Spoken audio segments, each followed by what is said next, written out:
All right, guys, so we have completed all the steps. Now, the next step is basically going to be installing the OpenShift installer and also the OC as well. The OC is the command prompt, which basically says OpenShift Cluster, and those are the two things we are going to install. Do refer to my GitHub page in OpenShift, and you will be able to spot the code which I'm writing down here or the commands I'm executing. So create a folder OpenShift, and then you just need to download this OpenShift installation for Linux, as well as like the um, client Linux, which is the OC tool. Once you've done the installation and extraction, you can move it to the bin folder, and then you can just type in the OC version.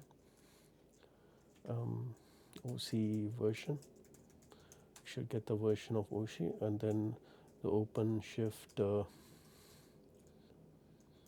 install version as well.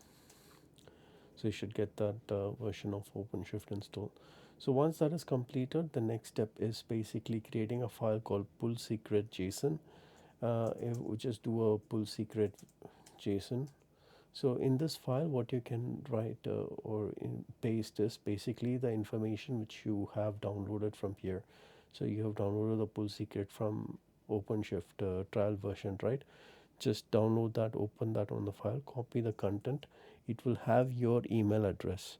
So do remember, any kind of a wrongdoing will they will get to know, because you are using the license with your email address. So just be careful about that and paste that output in this file. So in this file contains my secret which I have for this installation. So the one which I downloaded from here, have put it over here. So pretty much completed till here. The next step is basically creating a domain. So you need to purchase a domain. For you to do that, there are cheap domains available.